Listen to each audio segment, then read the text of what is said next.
Hi, I'm Matt Payne, and welcome to 20th Century Revolutions. Episode 1.8, Battle of Navarino, the Greek Revolution, Part 6. Last time, we left off with the Siege of Missolonghi, which in many ways represented the true low point of Greek fortunes during the War for Independence, and it had been a war full of many low points. And things were looking pretty grim at this point, as Ibrahim Pasha's Egyptian army had now pretty much retaken the entire Peloponnese, which had, for most of the struggle, been the stronghold and place of refuge for the Greeks. Then, after the fall of Missolonghi, the Ottomans controlled most of mainland Greece, with Athens being the last stronghold under revolutionary control. After taking Missolonghi, though, Kutahil Pasha then headed straight for Athens and put the Acropolis under siege. The rebels would hold out atop the ancient fortress for almost a year by launching night raids against the Ottomans and by creating intricate underground tunnel networks to sneak people and supplies in and out. Much like Missolonghi, the siege of the Acropolis was a dramatic episode full of heroism and self-sacrifice, and the shared hardships endured during both of these sieges increased the solidarity amongst many Greeks. But the siege of the Acropolis was really just another tiny blip of resistance within a wave of Ottoman reconquest.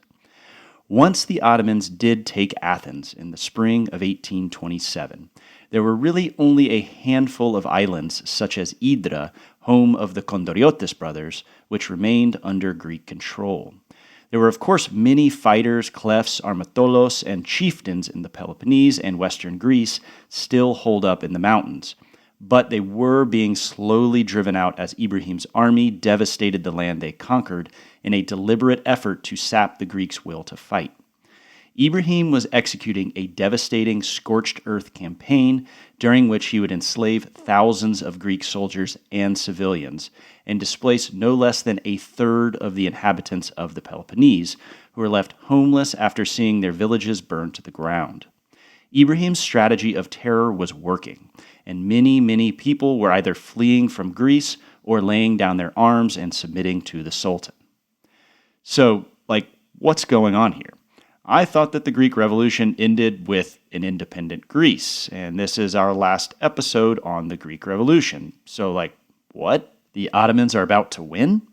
Well, yes, they are in fact about to win, which is what makes what is about to happen all the more extraordinary. As we have talked about over the past 2 episodes, the Greek cause had over the years increasingly become a cause that European public opinion, and especially liberal public opinion, was getting behind. Something that is a little hard for us to understand during our time is that this thing called public opinion was sort of new. Now, this is not to say that people outside the halls of government haven't always had opinions about certain issues. Of course they have. But public opinion as a force driving politics was at this point pretty new. I mean, the French Revolution, which was the event that opened the floodgates of European liberalism and nationalism, had only happened 30 years ago at this point. And while the siege of Missolonghi was going on during 1825 and 1826, the plight of the town was increasingly taking the front page as headline news in places like England, the German states, Russia, and most especially France. The siege as a sensational news story was sort of a perfect storm because at this point, Lord Byron had already made the town famous when he had died there. And then afterwards, the story of Lord Byron's death was romantically retold as a heroic defense of Missolonghi. So the town's name was already on the tip of everyone's tongue when the stories we discussed last time started flooding the newsstands about how the town's inhabitants, just like Byron, had selflessly sacrificed themselves for the liberty of the Greek nation. Then, further stories of how Ibrahim's Egyptian army had massacred and enslaved the innocent townspeople who were forced to remain behind made the plight of the Greeks a humanitarian crisis that was increasingly becoming impossible for the governments of Europe to continue to ignore. In this way, the siege and sortie of Missolonghi brought Philhellenism out of just being a cause for like romantic artists or for Napoleonic veterans, but was now even getting support from conservative monarchists who saw the saving of a fellow Christian people being tortured and enslaved as kind of like a quasi-medieval mission or like a modern crusade. Interestingly, the cause of the Greeks even began to become entangled with another major focal point of European humanitarianism at this time: abolitionism, which had similarly been fueled by this newfangled thing called public opinion, due to the fact that a huge part of the outrage against Ottoman repression of the Greeks centered around their enslavement specifically. Because Ibrahim Pasha's scorched earth campaign to retake the Peloponnese had led to the enslavement of thousands of mostly women and children, the enslavement of the Greeks became the principal rallying cry for pro-interventionist politics of the time. Now, this overlap between Philhellenism and abolitionism really gets to the heart of all of the deep contradictions present within the 19th century politics of the Atlantic world. There were many Philhellenes who were like legit abolitionists, wanting to see an end to the enslavement of all people, regardless of their race. But on the other hand, there were many other Philhellenes who were hypocritically outraged by Greek enslavement, specifically because it represented the enslavement of white Europeans at the hands of African Egyptians. To give you an idea of these contradictions, and to give you a feel for just how widespread support for the Greeks had become at this point, having now even moved across the Atlantic into the Americas, some of the people who are now publicly supporting the Greek cause included Jean-Pierre Boyer, the president of the newly liberated nation of Haiti, the first country in the world to abolish slavery; Thomas Jefferson, a plantation owner with over 500 enslaved people; Jonathan Miller and Sam Gridley Howe, both ardent American abolitionists who, like Lord Byron, actually fought in the Greek War of Independence. Then William Lloyd Garrison was himself a passionate Philhellene, and he nearly went over to Greece when he was a young man. And perhaps most remarkably, within the Monroe Doctrine that was promulgated during the Greek struggle in 1823, which specifically spoke against European intervention into the affairs of the Americas, President Monroe and Secretary of State John Quincy Adams went out of their way to mark Greece as an exception to this stance against intervention, feeling that they had to clearly establish their position in support of an independent Greece.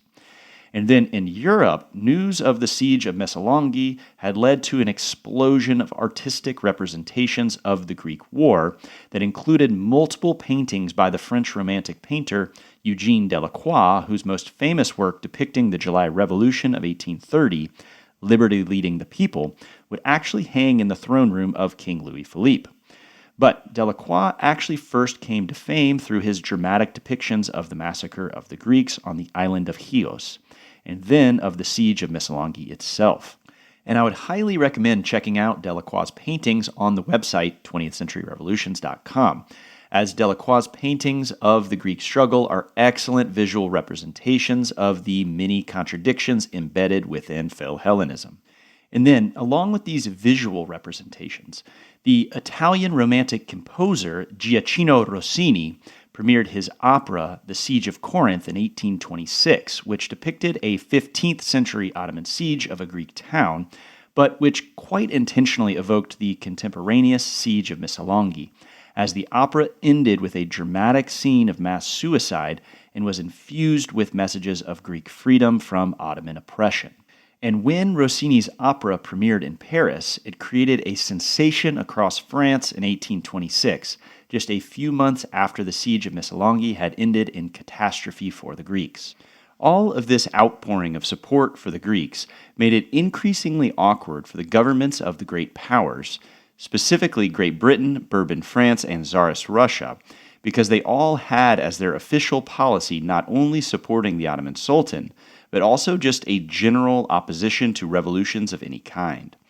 However, those sympathizing with the Greeks were no longer just like the carping liberals and romantic nationalists who had all been squashed by Metternich after Napoleon's defeat and after the Bourbon king was restored to France.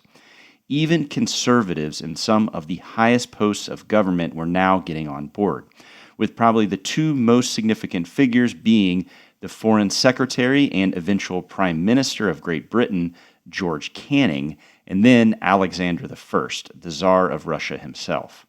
These two figures were stalwart conservatives, but they both harbored sorta secret sympathies for the Greeks, and such sympathies would slowly turn events in favor of the revolutionaries.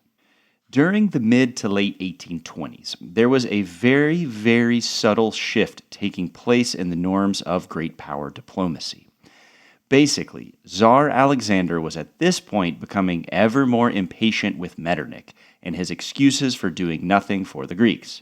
Because remember, Russia historically saw itself as the natural protector of Orthodox Christians, and the Tsar had initially shown his sympathies for the Greeks all the way back in 1815 at the Congress of Vienna that originally established the conservative order of post-Napoleonic Europe. What this meant was that the Tsar was refraining from helping the Greeks basically just because Metternich told him not to help them. However, as its most powerful member, Russia was the key to Metternich's Holy Alliance, and the Tsar knew it. So, as stories of the mass enslavement and mass murder of Orthodox Christians at the hands of Ibrahim Pasha were filtering back to Russia, the Tsar was beginning to see Metternich's endless excuses as ever more flimsy. The British Foreign Secretary, George Canning, had gotten wind of the Tsar's impatience with Metternich and had decided to try and take advantage of the Tsar's change of heart for a few reasons. First, Canning really did sympathize with the Greeks, and he himself had some abolitionist tendencies. Second, he sought to break up the Holy Alliance and to end their stronghold on continental Europe. But he wanted to do this in a way that would check Russian power. So, when the Greeks appealed to the British for help at the onset of Ibrahim Pasha's devastating campaign, Canning sent his cousin to go check out what was going on down in Greece. And while there, Canning's cousin made contact with Mavrokordatos and then personally witnessed some of the atrocities being committed against the Greeks, all of which he reported back to George Canning. Canning then approached the Tsar, reporting to Alexander that the Greeks had asked the British for help and that things were worse for the Greeks than many had even imagined. Canning then secretly proposed that Russia and Great Britain act as mediators on behalf of the Greeks to help bring an end to this now endless war. This all caught the Tsar at just the right moment because, as we said, he had been growing impatient with Metternich. And the Tsar was also just kind of getting jealous of the fact that the Greeks went to the British instead of to him, their great Orthodox father, for help. Because of this, the Tsar agreed to Canning's proposition in the summer of 1825. All of this was done very secretly, though, because if news of this partnership in support of the Greeks reached Metternich in the wrong way, it could very well blow up the entire Holy Alliance. So things just kind of bubbled under the surface for a while until later that year, in December of 1825, when Tsar Alexander suddenly died, and he was succeeded by his son, Tsar Nicholas I, who was potentially even more supportive of the Greeks than his father, and he was also much less committed to appeasing Metternich. All of this culminated in April of 1826, when Great Britain and Russia approached the Sultan with a proposition to end the war by establishing Greece as an autonomous province whose only tie to the Sublime Porte would be a yearly tribute. Basically, they were proposing that Greece become an Ottoman suzerainty like Serbia or like the Danubian principalities. Then France got wind of all this and thought, well, we might as well get on board with this little adventure and see what we might be able to snatch away from the Ottomans in the process. And so was born the incredibly consequential 1827 Treaty of London, in which Britain, France, and Russia all committed to achieving Greek autonomy, though they were still promising that the Greeks would remain at least nominally under Ottoman control. For now, the three powers were saying that they were committed to doing all of this peacefully. However, the treaty also said that if the Sultan refused their offer, an allied naval force would intervene in order to bring an end to the war.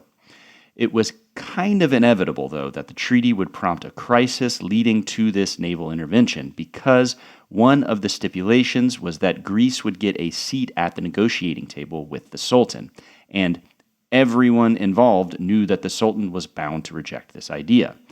And indeed he did. So, in late 1827, an allied navy of combined British, Russian, and French forces set sail across the Mediterranean with the purpose of putting an end to hostilities between the Greeks and the Ottomans. Even though the Treaty of London was structured in a way that was kind of bound to end in hostilities, the British, for their part, were honestly trying to avoid a war, because a war could only mean one thing: further Russian expansion at the expense of the Ottomans. Because George Canning and the British, as well as the French, understood this fact quite well, language was inserted into the treaty to prevent this expansion from happening. The treaty specifically made Russia promise to not attempt to expand their territories at Ottoman expense should a war break out. And in many ways, the Treaty of London happened because Great Britain and France began to understand Greek independence as an inevitability, and George Canning was savvy enough to try and control this process in a way that would protect British interests by making sure that Greece did not simply become a client state of the Russian Empire, something that was a very real possibility. Even with this goal of avoiding hostilities, though, the language of the treaty would leave the admirals of the Allied Navy with their hands tied, and would create a situation in which fighting was inevitably going to break out. So, in August of 1827, less than a month after the Treaty of London had been signed, the Sultan officially rejected the treaty, and then a few days later, the Greeks accepted it. Though before his formal rejection of the treaty, the Sultan had hoped to head off the impending intervention, and so he had arranged for a joint Ottoman-Egyptian fleet to set sail from Alexandria, and the Sultan's fleet reached the Bay of Navarino on the southern end of the Peloponnese in early September. Shortly thereafter, an allied fleet of British and French ships arrived just outside of the bay with the purpose of preventing any further movement of the Ottoman fleet. Then, the British and French admirals personally came to Navarino to meet with Ibrahim Pasha. And this was an incredibly delicate situation for Ibrahim, who was not simply fighting on behalf of the Sultan, but was primarily looking out for the interests of his father, Muhammad Ali, back in Egypt. When the Treaty of London had originally been signed, Muhammad Ali had tried to make the Sultan see that the Europeans were not messing around with this treaty, but Sultan Mahmud would not give way. This left Muhammad Ali between a rock and a hard place, as he, on the one hand, still hoped to remain on good terms with the Sultan, but on the other hand, he had very close ties with the British and the French, who had been instrumental in helping him to build his modernized army. Understanding quite well the delicate situation he found himself in, Ibrahim Pasha agreed with the Allied admirals to pause hostilities while he reached out both to the Sultan and to his father in Egypt for new instructions. However, during this waiting period, there were a couple of incidents that occurred which revealed how the sides just had very different understandings of what had been agreed upon in the armistice. Ibrahim had gotten word that Greek ships were still conducting operations off the coast of mainland Greece, so the Pasha sent some of his ships from Navarino to go and stop them. He was able to get through the Allied blockade mainly because the Allies had temporarily put their guard down after their agreement with Ibrahim. Well, the British admiral was furious when he got word of this, and he sent out several ships to go stop the Ottomans and bring them back. Then the admiral also received intelligence that Ibrahim's forces had taken the plains of Kalamata, signaling that he was still carrying on his land operations in the Peloponnese. When the British admiral protested these actions, Ibrahim pointed out the fact that the Greeks had not quit their hostilities, and he couldn't afford to just lay down his arms when he was still being attacked. But the result of all this was that the relationship between Ibrahim and the Allied commanders quickly began to sour. And the British admiral was also receiving reports from agents in the Peloponnese of Ottoman atrocities, and just the general malnutrition, disease, and starvation of the Greek population due to Ibrahim's destruction of the countryside. All of this led the British admiral and his confidants to increasingly believe that Ibrahim was executing a war of extermination against the Greeks, and that if the Allies did not intervene soon, there would simply not be any Greeks left to save. This belief on the part of the British admiral really reveals the impact that the overwhelming international popular response in support of the Greeks had on events. The admiral claimed that he was not himself a Philhellene, and that his only priority was furthering the British national interest.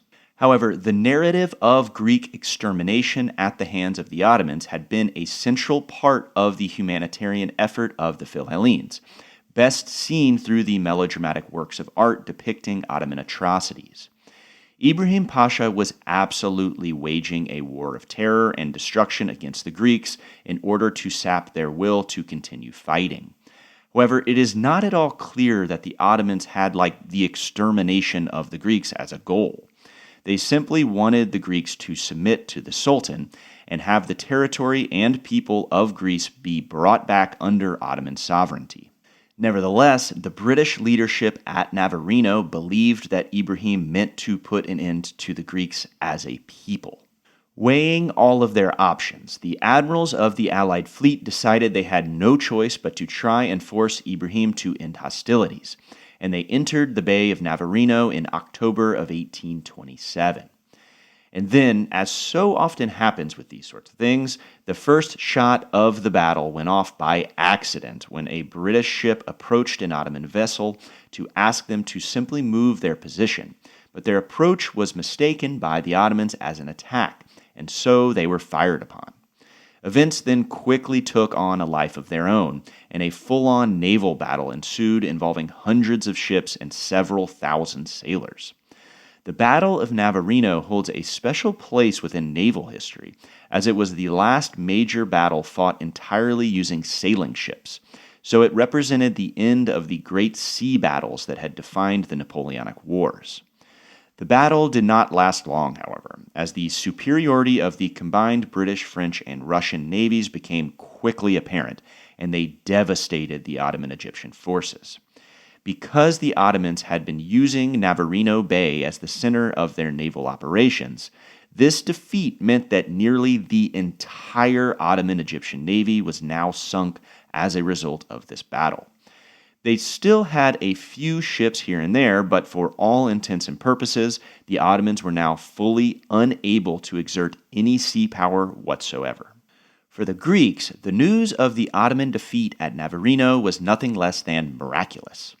The Greeks had been getting trounced, and now the war was basically about to be over because the Sultan knew he could not take on a combined Russian, French, and British force.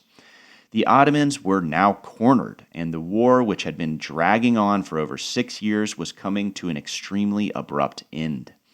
The Greeks had finally been able to achieve the great power intervention they had sought from the very, very beginning, when Alexandros Ypsilantis and the Etairia had invaded the Danubian principalities way back in 1821 with the hope of provoking Russian involvement. It had taken 6 long years, but with the British, French, and especially Russians on their side, Greek victory was now inevitable. But, what does this all really mean? Yes, victory was now an inevitability, but what would Greece look like after this victory was secured? Would the Greeks be autonomous while remaining under nominal Ottoman authority, or would they be a truly independent nation? And who would even rule the independent Greeks? It's not like there was any sort of legitimate government to speak of. I mean, haven't we spent the last several episodes belaboring the point that the Greeks had no real central government and were essentially made up of hundreds of armed bands constantly at each other's throats? Well, the man who would step into the void that was post-revolutionary Greek politics would be our old friend Yannis Kapodistrias.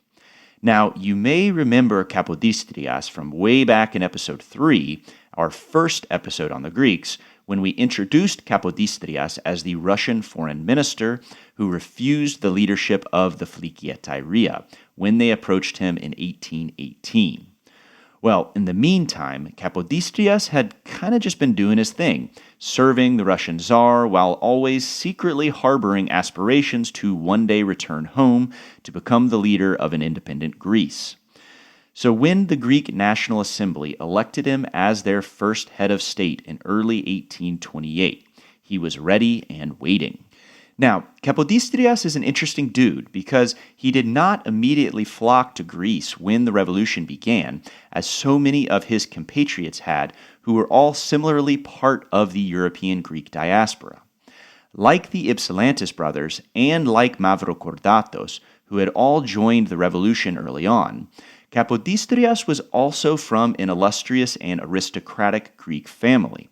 But due to his high position within the Russian diplomatic service, being the foreign minister of Russia when the revolution began, Kapodistrias had had to tread much more carefully than his other fellow Greek aristocrats. Kapodistrias had actually seen his career take a turn for the worse during the revolution, as he was basically forced to take a leave of absence from his post as foreign minister, because the Tsar at that time still needed to uphold the appearance of supporting the Sultan against revolutionaries. But after being forced to leave his Russian diplomatic post, Kapodistrias would still only support the revolution from afar by going around Europe and using his connections to gain sympathy for the Greek cause. So when Kapodistrias arrived in Greece in January of 1828, he was unique amongst the Greek leaders in that he was not a fighting man and had taken no active part in the actual revolution. In the long run, this would both hurt him and help him, as he was able to somewhat stand to the side of the fractious infighting that still lingered.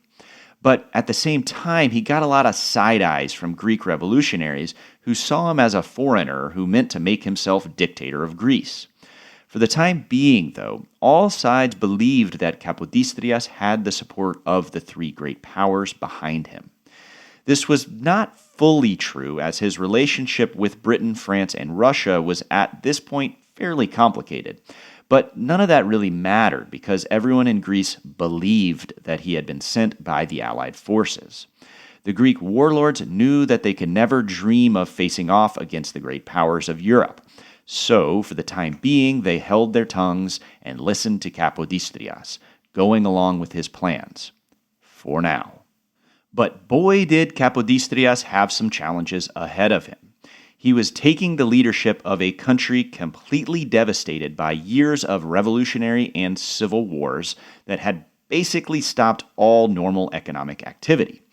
The population of Greece had been hit hard by war, disease, malnutrition, starvation, and enslavement, and the primary way that leaders within the Peloponnese, Western Greece, and the Greek Isles now made money was through banditry, highway robbery, and piracy. So Kapodistrias had the extremely unenviable task of putting an end to these nefarious activities, which had at this point become the main source of income for the powerful warlords and elite notable families. As you might expect, this quickly made him unpopular with these powerful Greeks, and he began to be painted as a tyrannous despot who wished to make himself a king. Kapodistrias, for his part, did have some centralizing tendencies and was certainly no democrat, but it is also clear that he did not want to be a king. Rather, he came to the not unreasonable conclusion that the country he was leading was a complete wreck, primarily due to the fact that it was being run by like dozens of different regional leaders who are constantly trying to undermine each other. I mean, you can't really blame the guy for trying to insert some sort of central authority into the picture. Now, for better or for worse, Kapodistrias did have a lot of help from the great powers in his project to rebuild the Greek nation. The French would embark on a years-long expedition into the Peloponnese to expel the last of the Ottoman forces and to help modernize the infrastructure of the peninsula. Like the earlier French expedition into Egypt, this also included archaeological and scientific projects that would mark the beginning of Greece's long and complex relationship with Western Europe over ownership of their national treasures from the classical Greek past. The French expedition into the Peloponnese was also a training ground of sorts for the later, much more consequential French expedition into Ottoman Algeria. And then, of course, Navarino led directly into a massive war between the Ottomans and the Russians, which, like everyone was trying to avoid, but which everyone kind of knew would happen anyways. The Russo-Turkish War of 1828-1829 was a big old war that ended with an unequivocal defeat for the Ottomans, and many Greek revolutionary volunteers helped the Russians ensure their victory. The result of Russian victory and Ottoman defeat was that the Russians, even though the French and British had tried ever so hard to prevent it, would yet again expand their territory at the expense of the Ottomans. Specifically, they would occupy the all-important Danubian principalities of modern Romania, where the revolution had been launched way back in 1821. The principalities would remain nominally under Ottoman control, but the Russians would exert more and more influence there over the following decades. More importantly for our Greek revolutionaries, however, was that at the end of the war, the Sultan was forced to finally recognize Greece as an independent nation. So the Greeks were truly, truly independent now. No strings attached, huh? Well, not so fast. The involvement of Britain, France, and Russia would color the early politics of the Greek nation to such an extent that the three rival political parties that emerged in Greece were simply called the Russian Party, the French Party, and the British Party, because they were all most defined by their alignment with the different great powers who were still very much present. And then, in 1832, the three great powers met in London and decided on a king who they thought would just be perfect for the Greeks. The Greeks themselves had very little say in the matter, so Otto, a Bavarian and Catholic prince, yep, that's right, he was a Catholic, was crowned king of Greece, land of Christian orthodoxy, even though he had, never stepped foot in Greece in his life. But this is kind of just how things went when the great powers decided to get involved. So what's happened to poor old Kapodistrias? Well, just about a year before King Otto came into the picture, Kapodistrias, as we said, was trying to clamp down on piracy and banditry. Well, one notable family whose well-being was completely dependent upon such activities began preparations for a revolt against the Kapodistrias government, and so Kapodistrias was forced to arrest their great patriarch. This was one step too far, and the patriarch's son and younger brother jumped Kapodistrias while he was entering a church service and assassinated the Greek governor. This assassination launched Greece into a period of light anarchy as armed factions began facing off once again.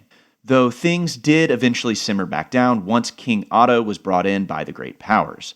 But these tensions would continue to simmer for a very long time. Now, after independence was won, a handful of our old friends from the revolutionary days did continue to play a role in charting the future course of Greece. The great revolutionary cleft, Theodoros Kolokotrones, and the Philikia Tyria military leader, Demetrios Ypsilantis, would both, for their part, offer early support for Kapodistrias and later for King Otto as leaders of the Russian party.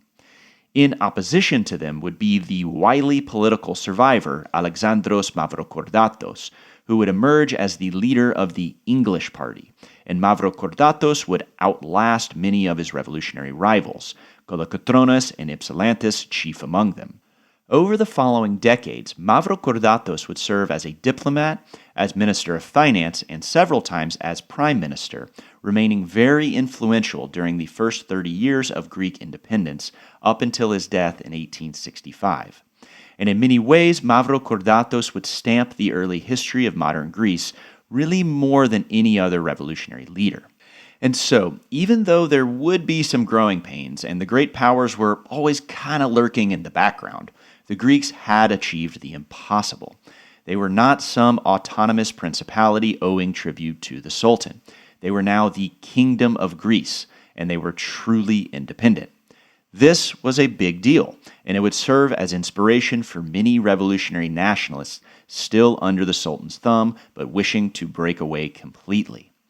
But next time, we will leave our friends in Greece behind, though they will be coming in and out of our story quite often. and we will head to Egypt as we take a deep dive into the rise of Muhammad Ali, who is at this point preparing to take advantage of all these recent Ottoman losses as he would declare war on the Sublime Porte and eventually begin to eclipse even the Sultan himself as arguably the most powerful leader in the entire Ottoman Empire.